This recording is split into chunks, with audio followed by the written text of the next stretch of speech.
बिस्मिल्लाहिर्रहमानिर्रहीम। हमने previous lecture में बायो एसे को हमने डिस्कस कर लिया था कि जी बायो एसे क्या होता है, उसका इंट्रोडक्शन और कितने टाइप्स के होते हैं, नीड क्या होती है, एडवांटेजेस क्या होते हैं, ये हमने देख लिया था।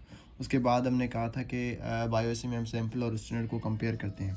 आज हम डिस्कस करने जा रहे हैं बायो एसे ऑफ इंसुलिन। ठीक है जी। अब अगर हम bio essay of insulin find करना चाह रहे हैं तो बायो एसे ऑफ इंसुलिन में होता ये है कि फॉर ऐसे we take sample and standard then compare their results. ठीक है जी। हम क्या करते हैं, सैम्पल और स्टैंडर्ड्स लेते हैं और उन दोनों के जो है रिजल्ट्स जो है हम कंपेयर करने की कोशिश करते हैं। अच्छा जी, इंसुलिन के कुछ यूनिट्स होते हैं, जैसे कि 1 यूनिट जो होता है इंसुलिन का वो बराबर होता है 0.0416, ठीक है जी, मिलीग्राम के। और 1 मिलीग्राम बराबर होता है 24 यूनिट्स के। ठीक है जी, ये तो हो गया यूनिट्स। अब हम क्या करते हैं, अब हम स्टैंडर्ड सॉल्यूशन बनाते हैं जो है हम बायो एसे स्टार्ट करने के लिए। ठीक है जी, स्टैंडर्ड सॉल्यूशन। अब हम स्टैंडर्ड सॉल्यूशन कैसे बनाते हैं कि हम क्या करते हैं, फर्स्ट ऑफ ऑल 20 यूनिट्स वे करते हैं, किसके, इस ड्राई इंसुलिन के। ठीक है जी, ड्राई क्रिस्टलाइन इंसुलिन के 20 यूनिट्स वे करते हैं। 20 यूनिट्स वे करते हैं। 20 यूनिट्स वे करने के बाद हम क्या करते हैं, इसको हम डिज़ोल्व कर लेते हैं किसमें, नॉर्मल सेलाइन में। ठीक है जी, नॉर्मल सेलाइन में डिज़ोल्व करने के बाद हम क्या करते हैं, इसको हमें एसिडिफाई करते हैं HCl के साथ, ताकि इसकी pH 2.5 तक रीच कर जाए। उसके बाद हम क्या करते हैं, इसको हम 0.5% फिनोल ऐड करते हैं एज अ प्रिजर्वेटिव। ठीक है जी। उसके बाद हम क्या करते हैं, इसमें ऐड करते हैं 1.4 टू 1.8% ग्लिसरीन। ठीक है जी। अब ये ऐड करने के बाद हमने क्या करना होता है, फाइनल वॉल्यूम एडजस्ट करना होता है।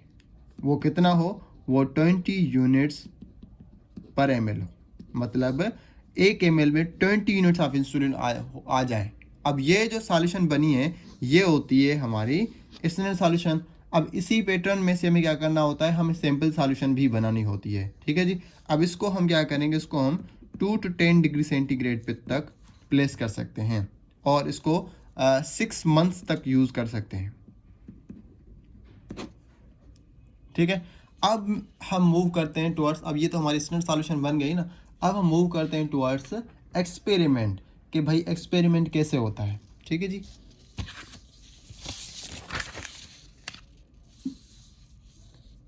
फर्स्ट ऑफ ऑल हम करते ही हैं कि हमने ये जो बायोएसे ऑफ इंसुलिन होता है वो हम करते हैं माइस पे।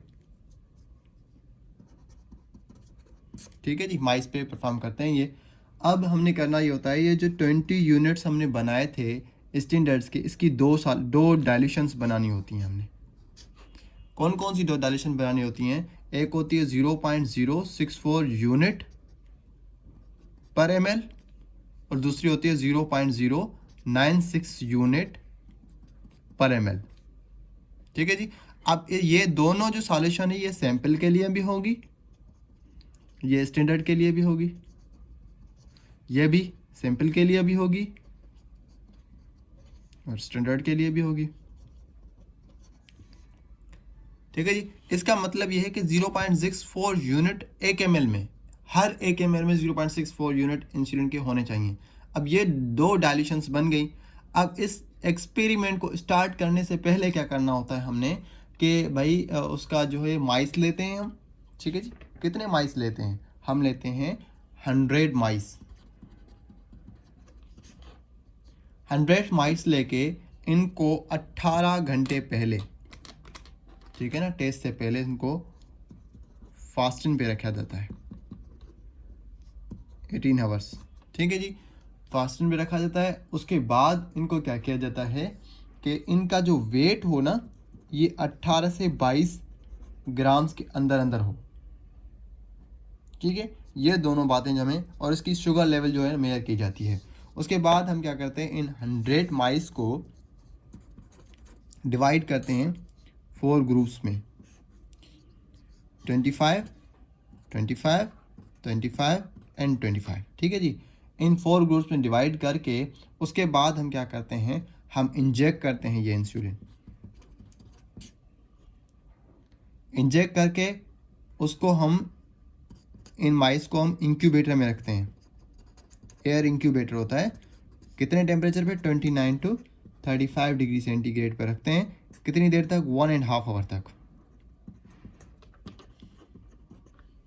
ठीक है जी, 1.5 आवर तक रखते हैं। तो हम क्या करते हैं, ऑब्जर्व करते हैं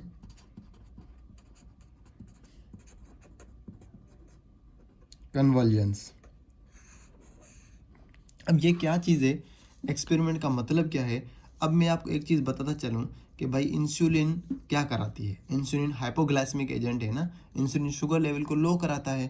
तो होता ये है कि जब माइस को ये इंजेक्शन दिया जाता है तो उसकी इंसुलिन लेवल जो है फॉल करना शुरू कर जाती है, और जब ये इंसुलिन लेवल 350 माइक्रोग्राम तक से ज़्यादा फॉल करना शुरू कर देती है ना, इससे भी कम जाना शुरू कर देती है, तो जो है माइस को क्या होते हैं, कन्वर्जन पैदा होना शुरू हो जाते हैं। और उसकी वजह से कुछ माइस को कन्वर्जन होते हैं, कुछ की तो डायरेक्ट डेथ हो जाती है, डायरेक्ट डेथ हो जाती है। या कुछ क्या करते हैं, अपनी बैक पे, अपनी पीठ पे जो वो गिर जाते हैं तो वापस अपराइट पोजीशन में नहीं आ पाते।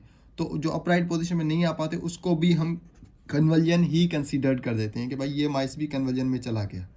अब ये कितने डोजेस के बाद गया, मतलब कितनी इंजेक्शंस के बाद हमारा माइस जो है वो कन्वर्जन में गया, ये सारा का सारा हमने कंपेयर करना होता है स्टैंडर्ड के साथ। कैसे? लाइकवाइज ये जो 25 वाला ग्रुप ए है ना, ठीक है, ये 1 ग्रुप है, तो इसको बिलफर्ज हमने दे दी है, इसको हमने दे दी है 0.064 यूनिट वाली डाइल्यूशन, 0.064 यूनिट वाली डाइल्यूशन दे दी है। ठीक है जी, ये कौन सी है? ये फॉर एग्जांपल सैंपल की है। अब दूसरे को हम क्या करेंगे, वही स्ट्रेंथ 0.064 यूनिट वाली, पर ये कौन सी होगी? ये स्टैंडर्ड वाली होगी। अब इसको हम क्या करेंगे, इसको हम 0.096 वाली देंगे, कौन सी? सैंपल वाली। इसको हम क्या करेंगे, 0.096 यूनिट वाली, पर ये कौन सी होगी? ये स्टैंडर्ड होगी। ये स्टैंडर्ड और ये सैंपल, ठीक है ना, ये देखें, ये स्टैंडर्ड और ये सैंपल, ये स्टैंडर्ड और ये सैंपल, दो डिफरेंट डायरेक्शंस थी, दोनों के हमने चार बनाए थे ट्यूब्स, एक सैंपल और स्टैंडर्ड, सैंपल और स्टैंडर्ड। तो चारों के चारों हमने चारों ग्रुप्स जो माइस के बनाए थे उनमें हम इंजेक्ट कर देंगे। अब क्या करेंगे, 0.064 वाला जो रिस्पांस स्टैंडर्ड दे रहा है उसको हम कंपेयर करेंगे 0.064 यूनिट वाला रिस्पांस जो सैंपल जनरेट कर रहा है। अगर हमारा सैंपल स्टैंडर्ड से बेहतर होगा तो स्टैंडर्ड से भी ज़्यादा रिस्पांस देगा, मतलब कम डोजेस पे ज़्यादा कन्वर्जन माइस की कराएगा और ज़्यादा से ज़्यादा माइस की डेथ होना शुरू हो जाएगी। अगर ज़्यादा से ज़्यादा माइस की डेथ होना शुरू हो गई, it means that our insulin, जो हमारा सैंपल इंसुलिन है, वो ज़्यादा इफेक्टिव है एज कम्पेयर टू स्टैंडर्ड। अगर वो हमारा सैंपल इंसुलिन कम डेथ करवा रहा है, कम कन्वर्जन प्रोड्यूस करा रहा है माइस में, it means that is not more effective as our standard. ठीक है जी, इससे हम क्या करते हैं, बायोएसे ऑफ इंसुलिन जो है ना फाइंड कर लेते हैं। That's it.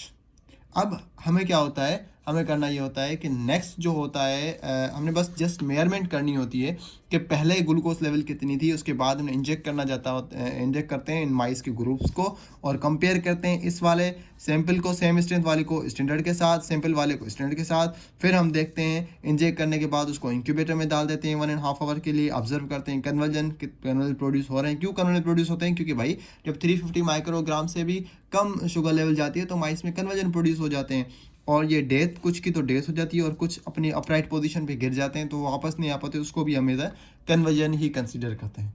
अब नेक्स्ट हम डिस्कस करेंगे बायोएसे ऑफ एंटीबायोटिक्स।